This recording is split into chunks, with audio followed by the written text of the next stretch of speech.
Hi, this is Steve with HomeStrung Jewelry, and we have a guest with us today. Hi, my name is Shanda. Yeah, Shanda is a local wire artist, jewelry maker, award-winning, I might add. She also happens to be your daughter, so she doesn't call me Steve. You'll know why. But anyway, today we're going to be unboxing the May edition of the Gemstone Orphanage Subscription program. Now, a couple of things we need to tell you. First off, we increased the number of subscriptions that were available, but it's already filled up from those on the waiting list. But take heart, all of you. On May 1st, we have a number of extra boxes that will be available on a one-time only, first come, first serve. They're not subscription boxes, but they're pretty close to the same boxes that are going out to all the subscribers. And that will be available. In fact, you can see it now if you go to our website at HomeStrung Jewelry in the subscription section, and they'll be available on May 1st. Okay, let's go ahead and open the box, Shanda. I'm excited. Okay, first off, this month we have a special gift. Advertising a subscription bead box so awesome and unique it will knock your socks off. And so here's a pair to put on after you've knocked them off. We have the usual paperwork with the inventory for both the beads and also for the findings if you took that option. And then we have the bags with the beads. All right, let's start with the star of the show, which is our Gemstone Orphan. And just to let you know, you may get a box, you might get a bag. Originally, we were just going to be putting the orphans in these little bags, but we had a lot of gift boxes, and so we put some of them in gift boxes, some in bags, some in both in this case here. But once we run out of boxes, the bag is what you're going to get. But anyway, this month, we're featuring Picasso Jasper. And here's an example. It's a cut in a heart and a beautiful stone. Look at all those colors. Now, Picasso Jasper originally came from China, didn't it, Shanda? Yeah, from a mine called Red Creek. Okay. That's the name, Red Creek Jasper, or Picasso Jasper. And this is a good example of a Red Creek Jasper, Red Creek Chinese stone. Okay, but it's not to be confused with Picasso stone or Picasso marble, which tends to be a little more black and white. And I brought a sample. Yeah, we've got one here. There's actually a mine here in Utah where we're located. And this came from that mine. Yeah, we actually have some rough cuts from these from which the stone could be made. So. And they're still pretty. They still have the same pattern. But Picasso Jasper is mined not just in Red Creek in China, but all over the world. There's a mine in Peru, they're in Europe, they're different places. And the color can vary as well. In fact, if you can sometimes find, sometimes you can find even purples in the pattern, which is extremely rare. And here's some example of other stones that might be in your kits. We got rounds, we got teardrops, we got the fat drops or drips as they're called. You can see there's a lot of variation here. There's the stone that's in this box. Each one's pretty, each one's unique and different. Each one of them is put together by an artisan, and there may be marks and things on there, which frankly to me just adds to the personality of the stone. And each stone's like a little miniature piece of work of art. I know that sounds cheesy, but look at them. They are gorgeous. Yeah, well, I mean, it's Picasso, right? Named after the artist, Pablo Picasso.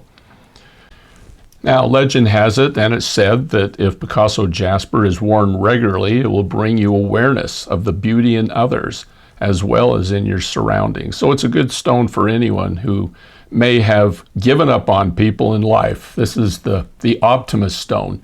This is the stone that always gives you hope. All right, we're going to put these away for right now, and then we'll look at the rest of the box. Now, of course, with each stone, you have an envelope that will be in your box.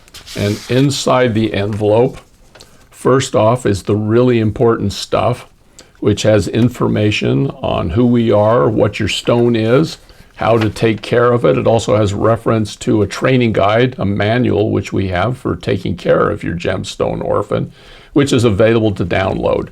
And there will be a link on our website where you can click on that and get that. We also send a link to all of the subscribers. Then along with this is the actual adoption papers and the information on your individual stone.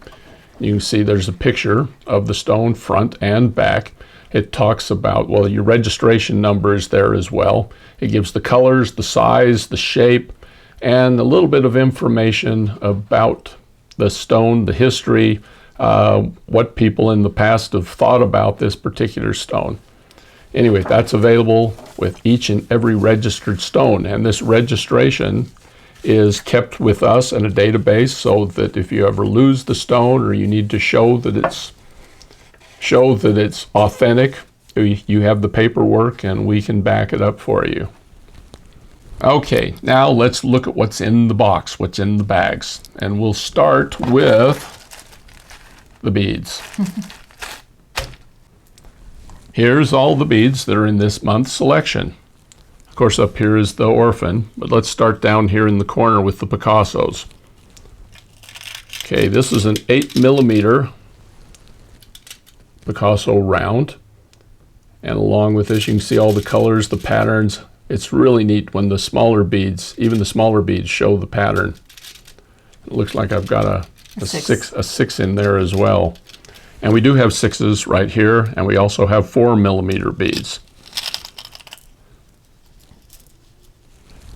And then going along, is this like a... That's a Picasso Jasper coin. It's a coin, it's a focal. 20mm. Looks like about, yeah, it's 20mm. Let's bring it up here so you can see. And you can turn that into a pendant or a focal for a bracelet, or if you're clever enough, you can probably figure out how to make a ring out of that. That would be nice.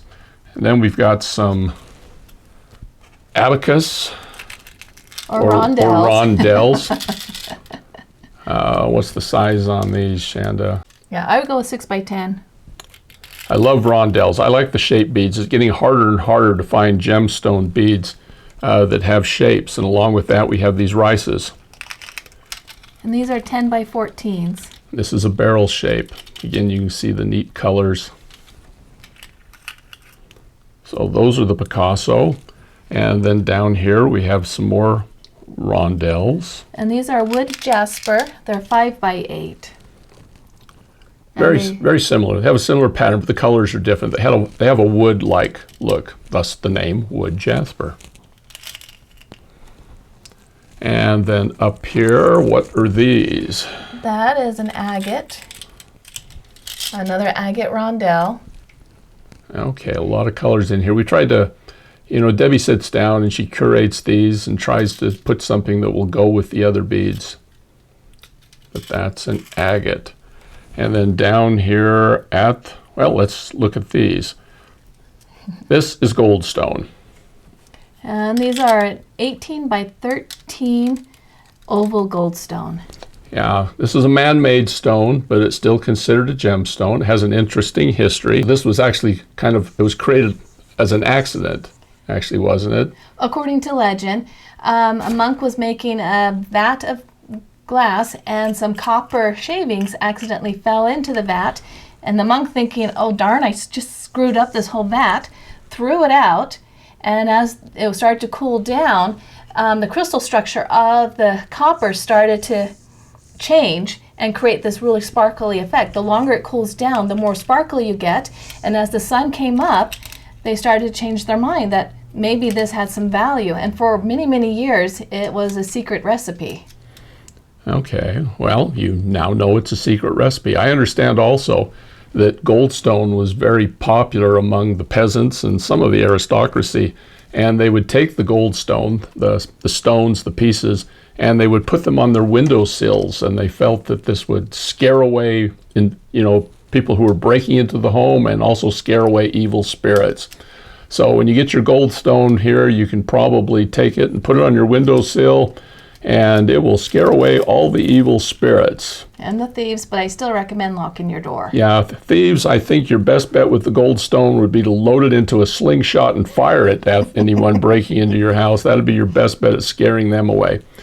Now, the goldstone chips here are not available in everybody's box. Some people will be getting Picasso chips, which looks more like this. But there will be some sort of either a spear like this, or there will be chips in every box. Then down here at the bottom, we have hematite, hishis, Little tiny Hishi wheels. And these are 4x1. Yep, little tiny beads. The hole in it looks small, but you might be amazed what you can string through it. You can get wire through that. I think even small cord will fit through these. And they've got kind of a, looking at them here, they look kind of silver, but if you get up on the edge there, you can see that it has a coppery bronze look to it as well. And there's a whole mess of those. I think there's like 50 of them. So it makes a good filler. Yeah, great accent bead. All right, let's start down here. Well, let's go up here to the pearls. Some of these been into my box of pearls again. These are a potato pearl. They're a big pearl. I think these are like 9 to 10 millimeter. And you can see they're not perfect, but then the luster makes up for it. Yeah, the luster is fantastic. When I'm picking out pearls for a project I'm doing, unless there's a specific need, I look for luster first of all. And these are just about perfect. As you move them around, there's no chalky spots, no dull spots. You've got some, color coming out of them. And after luster, the next thing I like is size. And these are big pearls, kind of in a reddish maroon, almost a burgundy color. And these are fun. This looks like a 6 millimeter round. And this is a manufactured bead. This is marble, but it also has what looks like black-lipped oyster shell in it as well. Don't know if I can catch the sparkle here as I'm moving around. Yeah, there's like an iridescent or sometimes a gold sparkle through these beads. They don't underestimate them. They look better in person than they do in these pictures. Yeah, take these out in the sun and you'll see the sparkle on them, which always we can use sparkle. All right, let's talk about a special piece here. Okay, this is a handmade lampwork bead, and they've taken a gold dust and put it into the glass as they were working with it. And I'm still trying. I have a little bit of experience with lampwork beads, and I'm still trying to figure out how they made this, particularly with the bend in it. We've gone over it in our minds, and we just don't know how this came about. It's really kind of a unique glass piece. It's a great focal piece. I've even been able to get this onto memory wire for those of you who use that medium, but it definitely can be strung with wire, cord, just about anything. It's got a large hole in it, and that's part of the mystery, is how they got that in there without closing off as they were working with the glass. So this is a very unique piece. And each of those beads are handmade.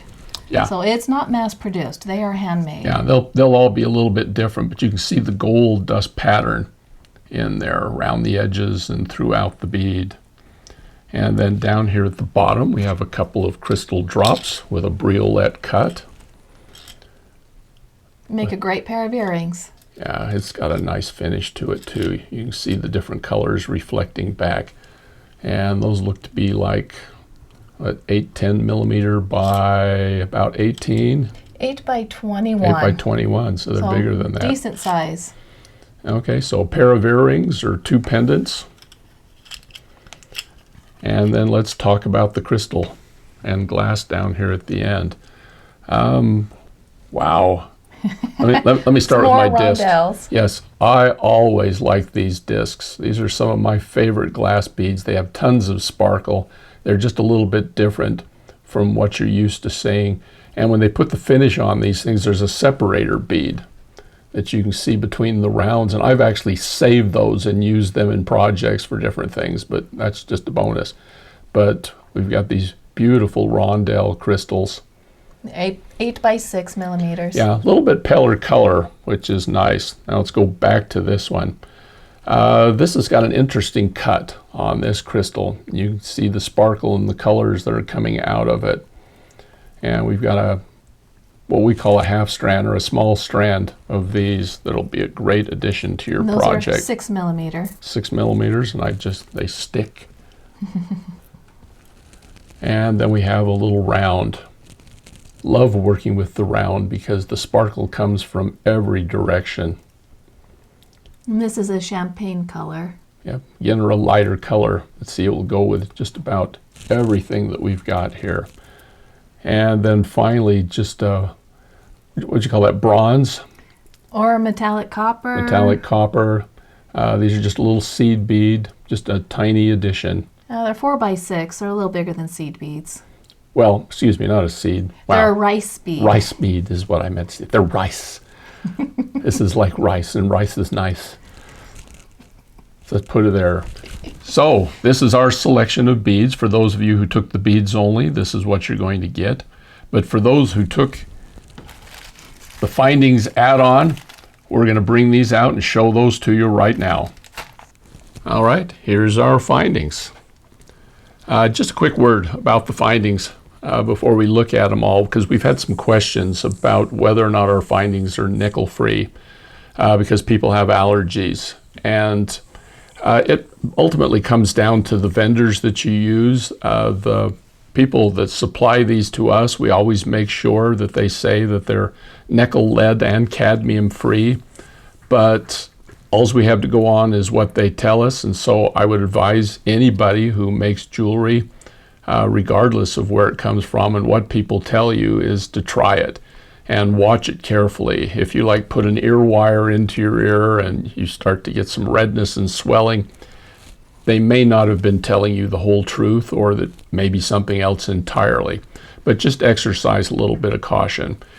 We do advise that people who have any allergies, that you can put like a clear nail polish, or there are some other commercial products that you can put on your jewelry which lasts for quite a long time, which will shield your like ears or whatever from the metal for quite some time. We've had several people that were just basically allergic to everything that tried this out, and they were able to wear just about anything as long as they coated it. So let's see what we've got. Let's start up with right here in the corner. We have just a variety of crimping supplies. This is just crimping supplies. You look there, there's crimp tubes, we've got crimp covers, and guards. We've got wire guards to protect the wire. There's enough here to do several projects. And then right next to it, our French hook ear wires. Yep, the always popular proverbial French wires. And of course, everything in our project today is antique copper, because that goes really well with Picasso. Then next to the French wires, we have some leverbacks. And to get this color, they're a little hard to find. Yeah, in fact, antique copper generally, which was 10 years ago, was real easy to find.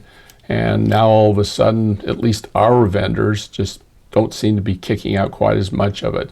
But you've got a little hanging loop on the bottom, so you can put a dangle or just continue your earrings. And then we've got head pins here.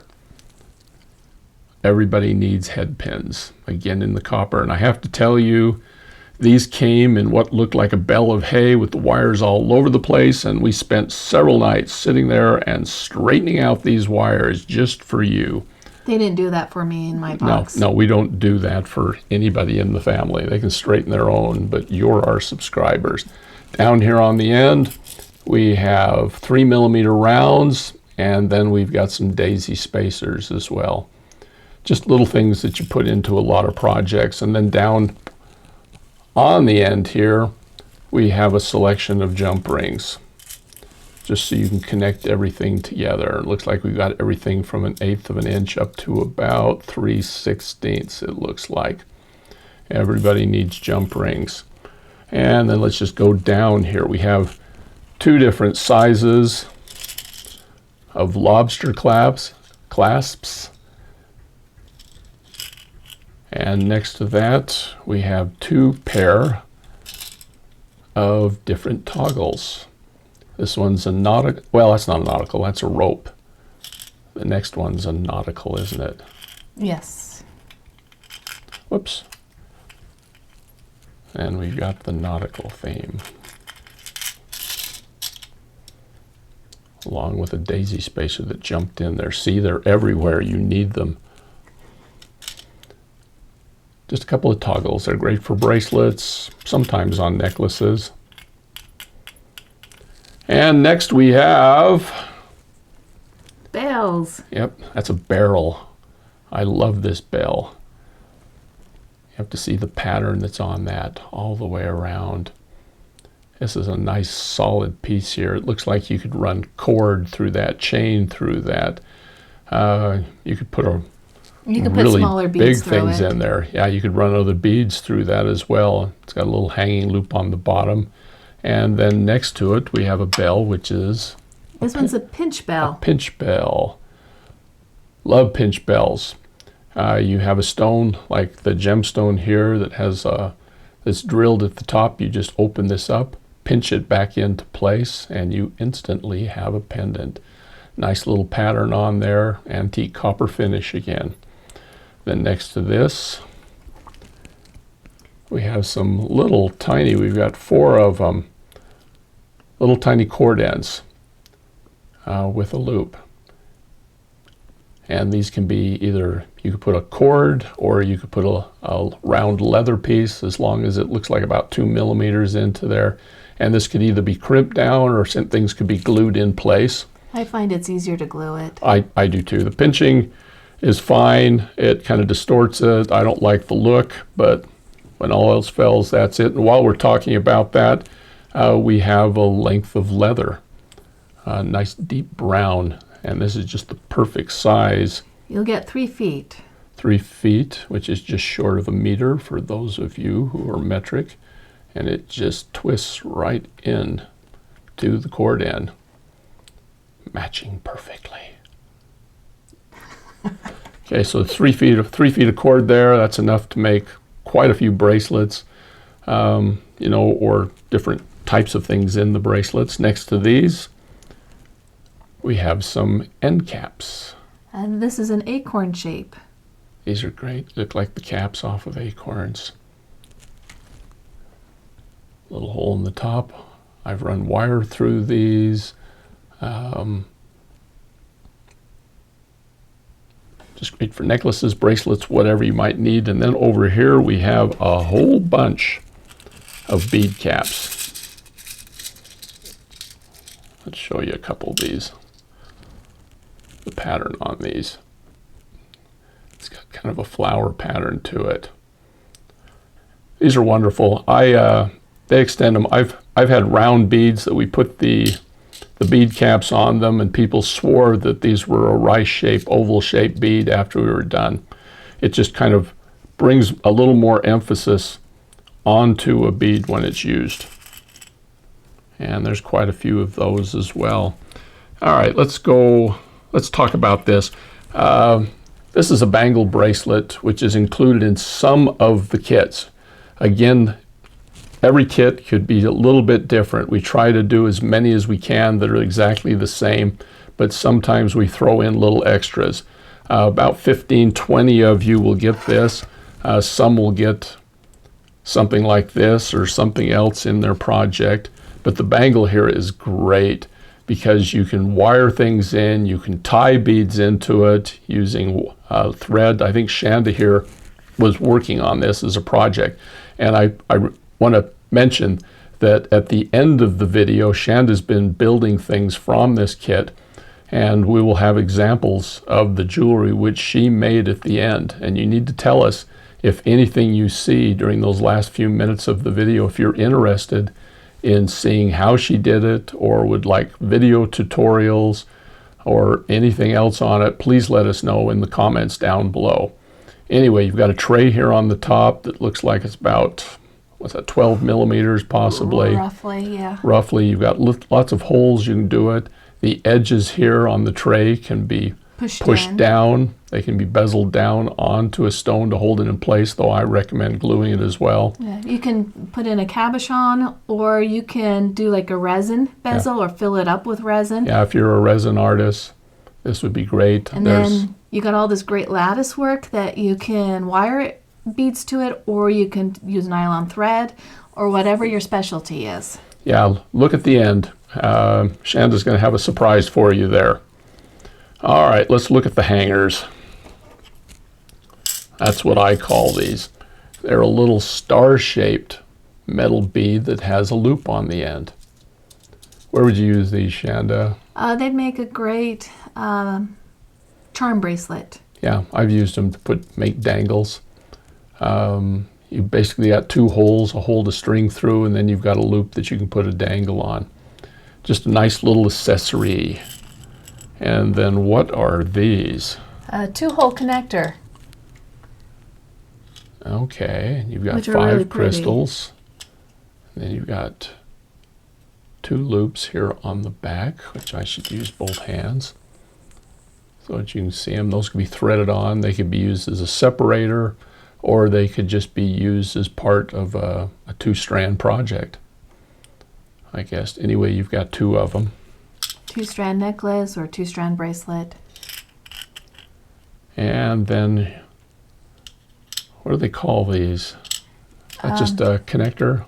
Yeah, just a triangle connector or a fan connector. It's a fan connector, and you can see there's a little pattern here on the top with the 3 beads, and then a whole mess of loops down below that you can connect things onto. I can think of all sorts of possibilities here, though earrings come to mind. And then along with that, we have a 1 to 3 connector. And I believe this looks the same on both the front and the back. Nope, they don't. Never mind. Keep them facing forward, but it's a fun pattern. And then finally we have, not finally, we've got lots of stuff here. We're just beginning. We have another connector, a diamond grid link. It looks like a Celtic pattern. Yeah, I got 6 of these. Again, you've got lots of holes. Link them on the side and then attach things, you know, all the way around. Let's look at this one here. This is fun. This is what Debbie calls bead soup.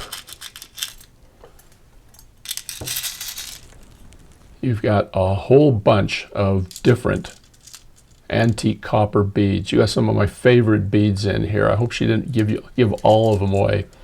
We got the saucers here. I'm going to set this down and just bring them up here one at a time for you. The saucers have a wonderful pattern all the way around the bead. And what do we got next? Oh, Tubes. got a couple of tubes. Again, there's a pattern on these.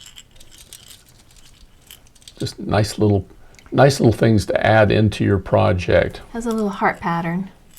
Then we've got, I call these knuckle beads. I don't know why. But you've got a lot of little rounds here that go around the bead. You have a good size hole in the middle.